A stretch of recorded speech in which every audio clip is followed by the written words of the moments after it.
കൂട്ടുകാർക്ക് ശുഭരാത്രി നേർന്നുകൊണ്ട് നമുക്ക് കിരണിന്റെയും കല്യാണിയുടെയും നാളത്തെ നല്ലൊരു പ്രമോ വിശേഷം കേട്ടാലോ. അങ്ങനെ ഇന്നത്തെ വിശേഷം നമ്മൾ കണ്ടു. കല്യാണിയും നിഷയും നിതയും എല്ലാരും കൂടെ ചേർന്ന് ഒരു തീരുമാനം എടുക്കുന്നുണ്ട്.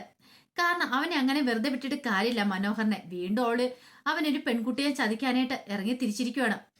അപ്പൊ ജുബാന പറഞ്ഞു, അങ്ങനെയാണെങ്കിൽ അവനായിട്ട് ഒരു പണി കൊടുക്കണം, നല്ല 8ന്റെ പണി തന്നെ കൊടുക്കണമെന്ന് പറയാണ്. ഇത് കേട്ടപ്പോ കല്യാണി പറഞ്ഞു, അത് ശരിയാ, നല്ല പണി തന്നെ നമുക്ക് കൊടുത്തേക്കാന്ന് പറയാണ്. അങ്ങനെ അവര് ചേർന്നിട്ടൊരു പ്ലാൻ തയ്യാറാക്കുന്നുണ്ട്. അവനെ വരച്ച വരെ നിർത്താനായിട്ട് ഇനിയിപ്പൊ അതേ മാർഗമുള്ളൂ. കാരണം പെണ്ണെന്ന് കേട്ടിട്ടുണ്ടെങ്കിൽ, പണമെന്ന് കേട്ടിട്ടുണ്ടെങ്കിൽ അതിന്റെ പിന്നാലെ പോകുന്നവനവന്. അതുകൊണ്ട് പിന്നെ ആ കാര്യത്തിൽ ഒരു പേടിയും വേണ്ട. ആരെങ്കിലും ചെന്നൊന്ന് വളയ്ക്കാൻ കിട്ടിയാൽ മതി, ഉറപ്പായിട്ടും അവൻ അതിനെ വളച്ചിരിക്കും. അങ്ങനെയാണെങ്കിൽ ഒരാളെ നമുക്ക് അങ്ങോട്ട് ഇറക്കാന്ന് പറയണം. അങ്ങനെ കല്യാണിയും ജുബാനയും കൂടെയൊക്കെ ചേർന്നിട്ട് ആ ഒരു തീരുമാനത്തിലെത്തുവാണ്.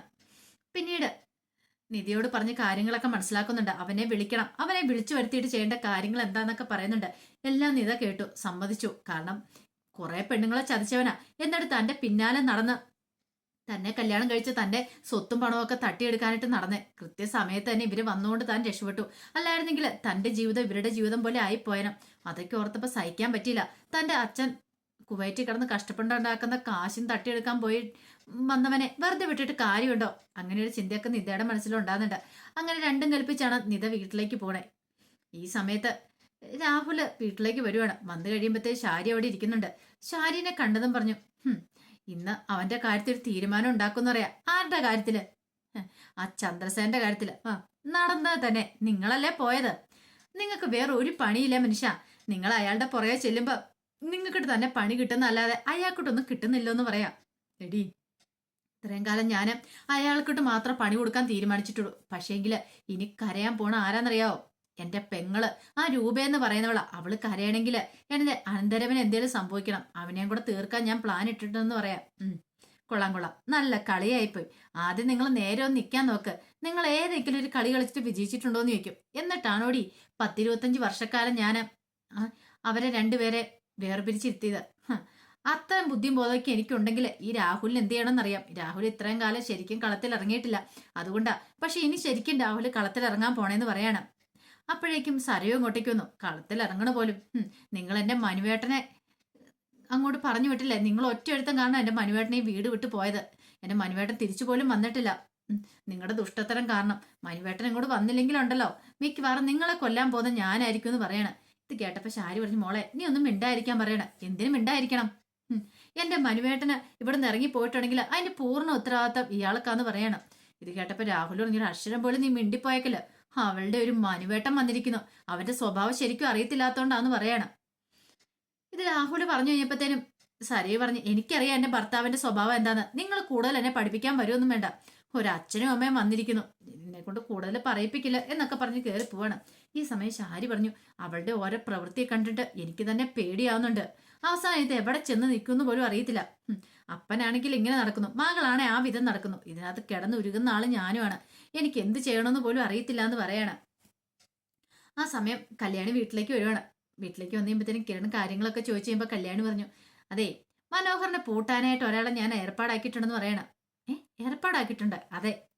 കണ്ടോ, മനോഹർ ഇത്രയും നാളും പെണ്ണുങ്ങളുടെ പുറയല്ലേ നടന്നേ, ഇനി അവൻ കുറെ ആണുങ്ങളുടെ പുറകെ നടക്കട്ടെ എന്ന് പറയണം. ആണിന്റെ പുറകെ നടക്കാനാ? അതിനുള്ള വിദ്യകൾ ഒപ്പിച്ചു വെച്ചിട്ടുണ്ട്. അവനെ കൊടുക്കാനായിട്ട് ഇനി ആണൊരുത്തനാ ചെല്ലാൻ പോണെന്ന് പറയണം. ആണൊരുത്തനാ? അതെ. അത് കിരണേട്ട കാര്യങ്ങളൊന്നും അറിഞ്ഞിട്ടില്ലോ, പറയാന്ന് പറയാണ്. പിന്നീട് കാര്യങ്ങളൊക്കെ കണ്ട് വിസ്തമായിട്ട് പറഞ്ഞു കൊടുക്കുകയാണ്. കാരണം അവന്റെ മുന്നിലേക്ക് ഇനി പെൺവേഷം കേട്ട് ചെല്ലാൻ പോകുന്ന ആണൊരുത്തനായിരിക്കും. അവനത് ഒരിക്കലും തിരിച്ചറിയാനായിട്ട് പോകുന്നില്ല. അവനായിട്ട് അവസാനത്തെ പണിയാ കൊടുക്കാൻ പോകുന്നത്. ഇനി അവന് ഒരു പെണ്ണിന്റെ പുറകെ നടക്കരുത് എന്നൊക്കെ പറയാണ്. കാര്യങ്ങളെല്ലാം പദ്ധതികളെല്ലാം കേട്ട് കഴിഞ്ഞപ്പോ കിരൺ പറഞ്ഞു, ഇത് സൂപ്പർ ഐഡിയ എന്ന് പറയാണ്. പിന്നീട് പിറ്റേ ദിവസം നിത മനോഹറിനെ വിളിക്കുകയാണ്. മനോഹറിനെ വിളിച്ചിട്ട് എനിക്കൊന്ന് കാണണം എന്ന് പറയാണ്. ഇത് കേട്ടപ്പോ മനോഹർ പറഞ്ഞു, ആണോ, എന്നാ ശരി, നമ്മൾ സ്ഥിരം കാണാറുള്ള ആ കടൽപ്പുറത്തേക്ക് വന്നാൽ മതി എന്ന് പറയാണ്. അങ്ങനെ മനോഹർ ഭയങ്കര സന്തോഷത്തോടെ വരുക. ഇങ്ങനെ പോയിട്ടുണ്ടെങ്കിൽ 2 ആഴ്ചക്കുള്ളിൽ അവളുടെ അച്ഛൻ ഗൾഫിൽ നിന്ന് വരും. അങ്ങനെ വന്നു കഴിയുമ്പോഴത്തേനും കല്യാണം നടത്തും. 1 മാസത്തിനുള്ളിൽ കല്യാണം നടത്തുവാണേ ഓക്കെ. 1 വർഷം കഴിയുമ്പോഴത്തേനും കാര്യം കണ്ട് തിരിച്ചു പോവുകയും ചെയ്യാം. സ്വർണത്തിന് സ്വർണം, പണത്തിന് പണം കിട്ടുകയും ചെയ്യും. ആ പ്രതീക്ഷയോട് കൂടിയിട്ട് മനോഹർ അതൊക്കെ ചിന്തിച്ചിങ്ങനെ ഇരിക്കുന്ന സമയത്ത് നിധി അങ്ങോട്ടേക്ക് വരുവാണ്. നിധ വന്നപ്പോഴത്തേനും മനോഹർ ഭയങ്കര സന്തോഷത്തോടെ അങ്ങ് ചെല്ലുവാണ്. നിധി ചോദിച്ചു, അല്ല വിശാലേട്ടന് ഒത്തിരി സമയമായാ വന്നിട്ടെന്ന് ചോദിക്കണം. അതെ, കുറച്ച് സമയമായിരുന്നു. മോള് വരാൻ വേണ്ടി കാത്തിരിക്കുമെന്ന് പറയാം. അതെന്താണ് നന്നായി ഞാൻ വരാൻ വേണ്ടി കാത്തിരുന്നേ. അതെ, എനിക്ക് കുറച്ച് കാര്യം ഉണ്ടായിരുന്നു, അതുകൊണ്ട് എത്ര താമസിച്ചെന്ന് പറയാണ്. പിന്നീട് ചോദിച്ചു, അല്ല വിശാഖേട്ടൻ ഇവരെയൊക്കെ ഒന്ന് അറിയുമോ എന്ന് നോക്കാൻ പറയാണ്. ആരെയാ മോളു? എന്റെ ഫ്രണ്ട്സാന്ന് പറയണ. ഫ്രണ്ട്സോ? അതാരാ? ഒന്ന് കാണിച്ചെന്ന് പറയണ. കാണാൻ കൊള്ളാവുന്ന പെൺകുട്ടികൾ ഏതെങ്കിലും ഉണ്ടെങ്കിൽ അവൾമാരും കൂടെ വളയ്ക്കാലോ എന്ന് കരുതിയിട്ട് സന്തോഷത്തോട് കൂടിയിട്ട് ആ ഫോണും കൂടെ മേടിച്ച് നോക്കുന്നത്. ഒരു നിമിഷം ഞെട്ടിപ്പോയി.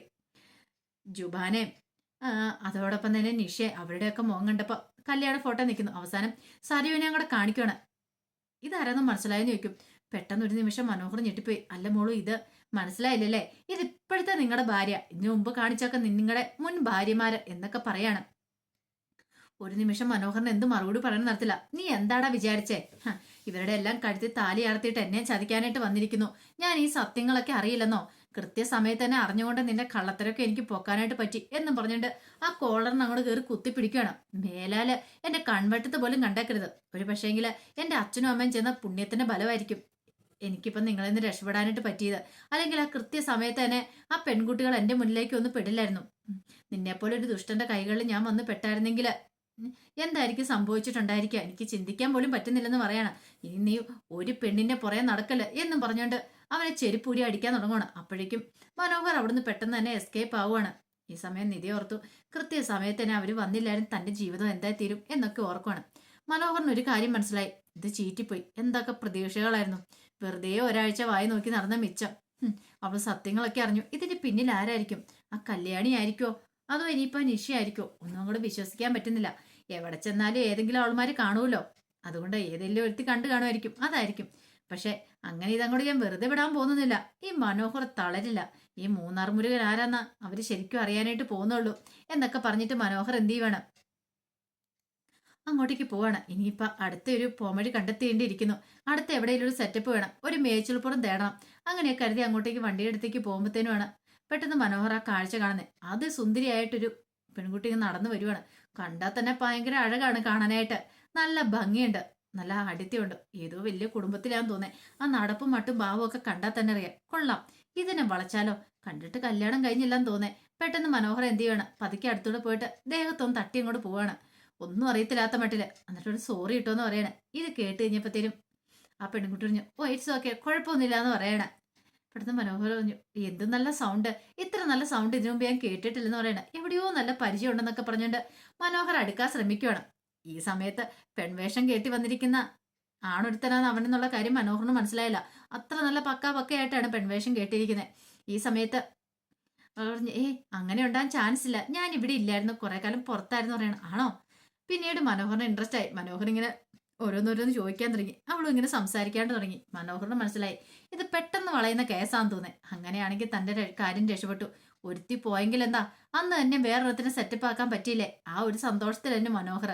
പക്ഷേങ്കില് അവളുടെ മനസ്സിലെ വിചാരം ഇത് അതല്ലായിരുന്നു. നിന്നെ ഒറ്റ ദിവസം കൊണ്ട് എനിക്ക് വീഴ്ത്താൻ പറ്റിയില്ലോ, അപ്പൊ എന്റെ വേഷം ഉഗ്രനായിട്ടുണ്ട് എന്നൊരു ചിന്തയായിരുന്നു അവളുടെ മനസ്സിലുണ്ടായിരുന്നേ.